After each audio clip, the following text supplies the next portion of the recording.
Friends, आज के हमारे वीडियो में हम नेगोशिएबल इंस्ट्रूमेंट से कुछ और टॉपिक्स को देखेंगे। फ्रेंड्स, लास्ट नेगोशिएबल इंस्ट्रूमेंट के वीडियो में हमने promissory note, bill of exchange and cheque के बारे में कुछ जानकारी देखी।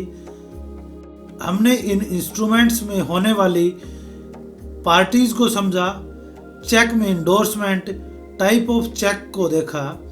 आज के हमारे इस वीडियो में हम date on cheque, signature on cheque, amount on cheque, alteration of cheque को देखने वाले हैं। इनके अलावा भी कुछ इंपॉर्टेंट पॉइंट्स को देखने वाले हैं जो कि अक्सर एग्जाम्स में पूछे जाते हैं। चेक के बारे में आज के समय में हर एक बैंकर को जानकारी होना जरूरी है ताकि वह डेली रूटीन वर्क को भी आसानी से कर पाए, क्योंकि बिना जानकारी के चेक संबंधित कार्य रिस्की हो सकते हैं। सबसे पहले हम देखते हैं बियरर चेक के केस में बैंक की क्या ड्यूटी रहती है। Duty of bank in case of bearer cheque, payment in due course.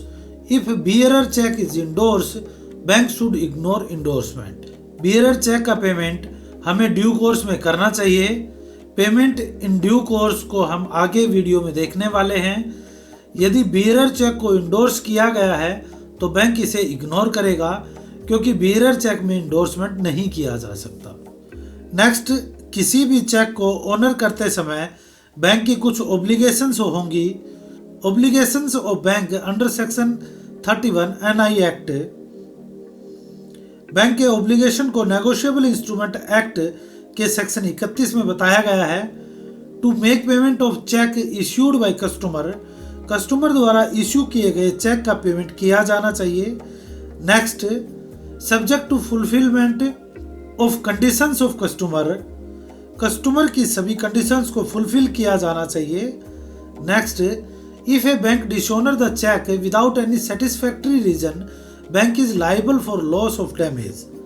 यदि बैंक द्वारा बिना किसी सेटिस्फैक्टरी रीजन के कस्टमर का चेक डिसऑनर किया जाएगा तो बैंक कस्टमर के होने वाले लॉस के प्रति लायबल होगा। Next, if a bank make payment and customer dispute the payment, bank has to prove that payment in due course। यदि बैंक द्वारा चेक की पेमेंट कर दी गई और कस्टमर उस पर डिस्प्यूट क्रिएट करता है तो बैंक को प्रूव करना होगा कि पेमेंट को इन ड्यू कोर्स किया गया है। नेक्स्ट देखते हैं कि किसी भी पेमेंट को इन ड्यू कोर्स कब कहा जाएगा। Payment made in good faith, भुगतान हमेशा गुड फेथ में किया गया हो। पेमेंट मेड विदाउट नेग्लिजेंस, भुगतान करते समय कोई नेग्लिजेंस यानी कि लापरवाही नहीं की गई हो। Payment made as per अपीरियंट tenor, भुगतान को अपीरियंट टेनर के अनुसार किया गया हो। Payment a person in possession of instrument, जिस पर्सन की पोजेशन में इंस्ट्रूमेंट हो उसी को पेमेंट दिया गया हो। यदि बैंक द्वारा इन सभी कंडीशंस को फॉलो किया गया है तो ऐसी पेमेंट को पेमेंट इन ड्यू कोर्स कहा जाएगा। नेक्स्ट, किसी भी पेमेंट को करने से पहले कुछ कंडीशंस हैं जिनको पूरा किया जाना जरूरी है। Important conditions to be satisfy before making payment. Signature as per record of bank, sufficient balance in the account, cheque presented during business hours. Instrument पर किया गया सिग्नेचर बैंक रिकॉर्ड के अनुसार होना चाहिए। बैंक अकाउंट में सफिशिएंट बैलेंस होना चाहिए। चेक को बिजनेस आवर्स के अंदर प्रेजेंट किया जाना चाहिए। नेक्स्ट देखते हैं सिग्नेचर एज पर रिकॉर्ड क्या है।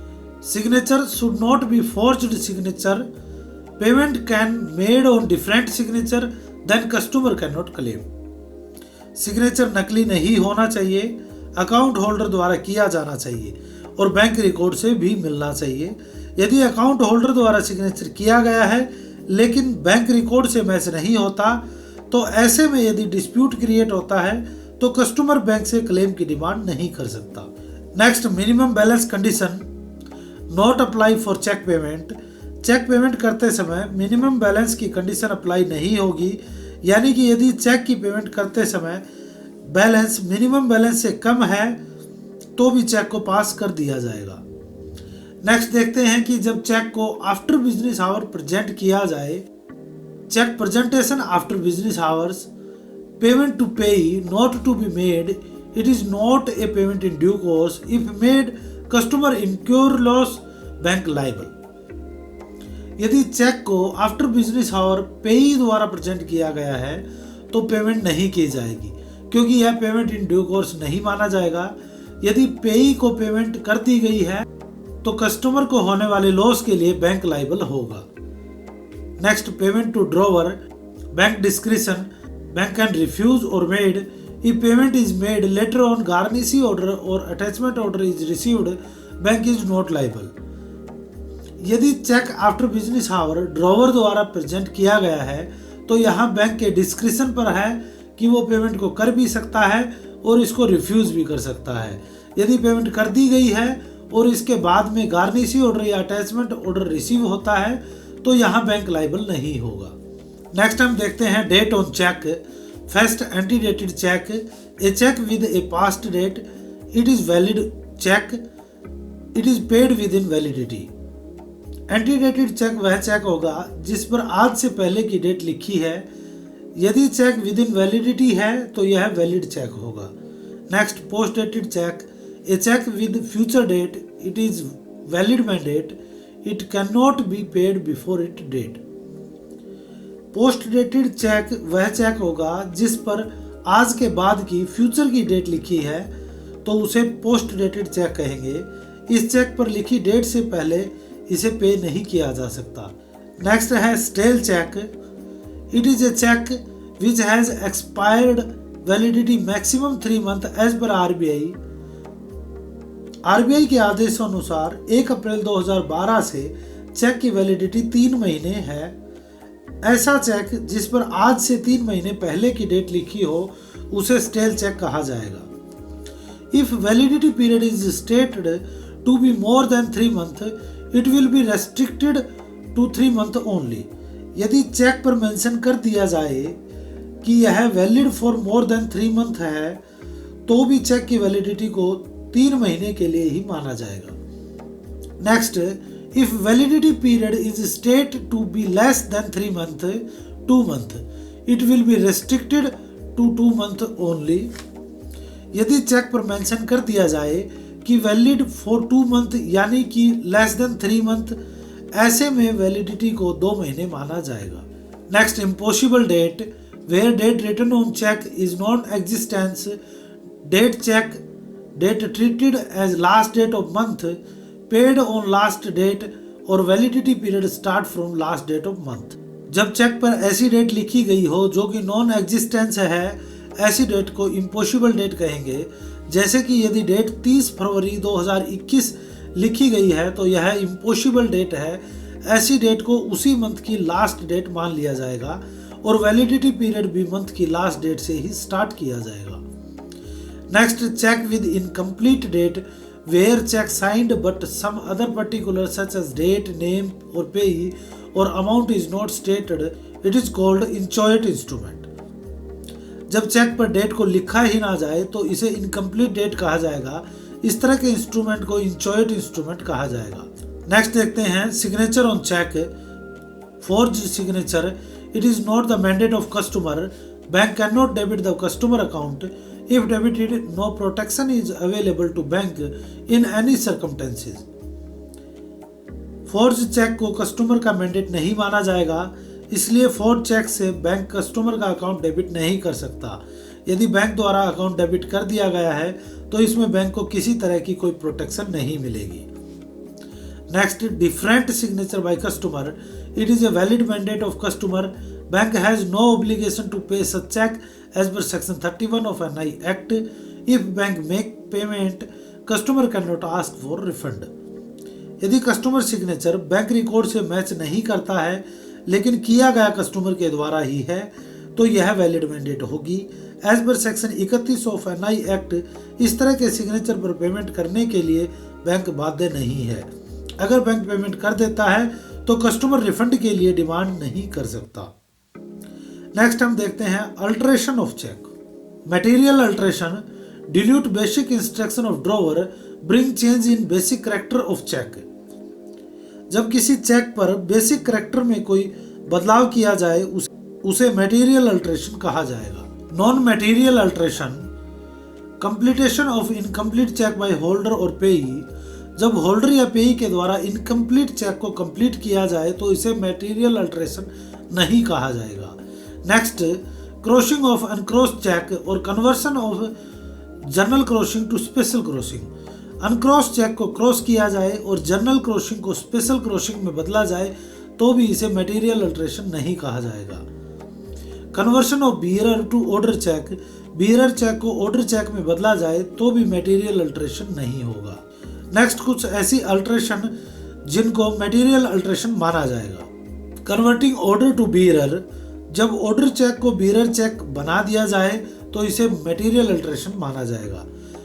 कैंसिलेशन ऑफ क्रॉसिंग और convert special crossing to general crossing, change in amount, name of payee, date. Mutilation of cheque, these are material alteration as per section 87 of NI act. Crossing को cancel कर दिया जाए, special crossing को general crossing में बदल दिया जाए, amount, date या पेई के नाम में कोई चेंज कर दिया जाए, चेक में म्यूटिलेशन हो तो as per section 87 of NI act इन्हें मटेरियल अल्टरेशन कहा जाएगा।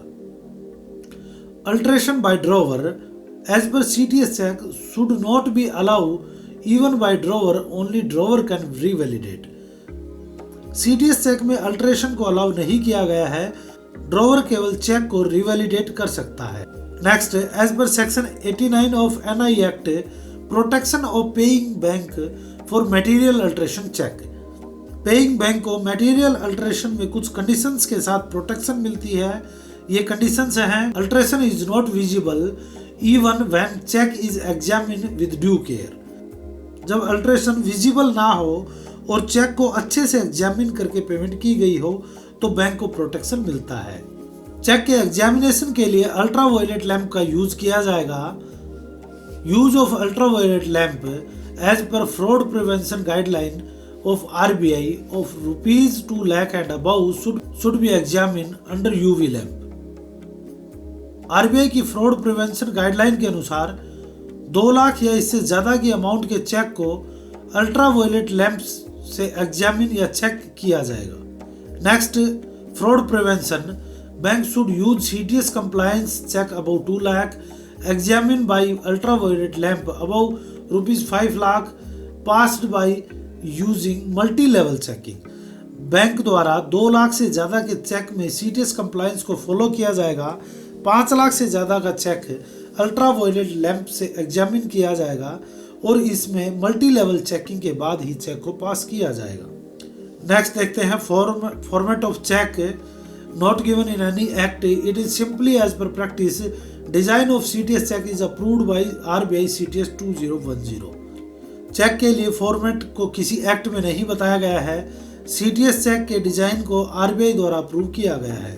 Signature on back side of cheque, bank obtain signature of presenter on back as witness. If presenter refuse to sign then separate receipt can be taken. Bank cheque को present करने वाले person का back side में signature witness के लिए लेता है। यदि कस्टमर इस पर साइन करने से मना कर दे तो एक सेपरेट रिसिप्ट भी ली जा सकती है। नेक्स्ट, किसी चेक को कब पे नहीं किया जाएगा। When not to pay a cheque, post dated stale cheque, mutilated cheque, incomplete cheque. जब cheque post dated, stale, mutilated व इनकम्प्लीट चेक को पे नहीं किया जाएगा। Payment stop by drawer, countermanding, यदि पेमेंट ड्रॉवर द्वारा स्टॉप कर दी गई है तो भी चेक को पे नहीं किया जाएगा। डेथ, इंसॉल्वेंसी और insanity of account holder, insolvency और insanity of account holder in joint account, account holder या ज्वाइंट अकाउंट होल्डर की डेथ, इंसॉल्वेंसी या इंसैनिटी होने पर भी चेक को पे नहीं किया जाएगा। Death, insolvency, insanity of any partner in partnership firm but mandate holder death can be pay cheque. Partnership firm में यदि किसी पार्टनर की डेथ होने पर चेक को पे नहीं किया जाएगा, लेकिन यदि मैंडेट होल्डर की डेथ हो गई है तो चेक को पे कर दिया जाएगा। Receipt of garnishee order, attachment order when balance is less than amount of order. Garnishee order या अटैचमेंट ऑर्डर के केस में जब बैलेंस ऑर्डर अमाउंट से कम है तो चेक को पे नहीं किया जाएगा। इनसफिशिएंट बैलेंस है या बिजनेस आवर्स में चेक को प्रेजेंट नहीं किया गया है या फिर सिग्नेचर एज पर रिकॉर्ड नहीं है तो भी चेक को पे नहीं किया जाएगा। नेक्स्ट देखते हैं different amount in word and figures, section 18। As per section 18, if amount differ in word and figure, the amount written in word to be paid in figure to be ignored. NI Act section 18 के अनुसार amount in words and figures को बताया गया है। यदि amount words and figure में अलग अलग है तो वर्ड्स में लिखी अमाउंट को पे कर दिया जाएगा।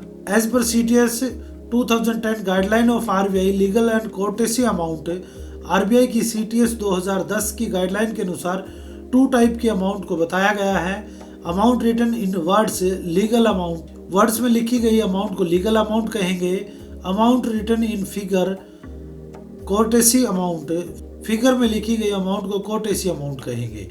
ए चेक विद डिफरेंट इंक और different script, different hand writing is a valid mandate, it will be paid otherwise in order. जब किसी चेक में डिफरेंट इंक, स्क्रिप्ट या हैंड राइटिंग को यूज किया गया है तो उसे वैलिड मैंडेट माना जाएगा। अगर बाकी सब कुछ ठीक है तो इसकी पेमेंट कर दी जाएगी। फ्रेंड्स, इस वीडियो में हमने date on cheque, signature on cheque, amount in cheque, alteration in cheque को कवर किया है। बाकी कुछ टॉपिक्स को हम नेक्स्ट वीडियो में कवर करेंगे। Thanks for watching this video.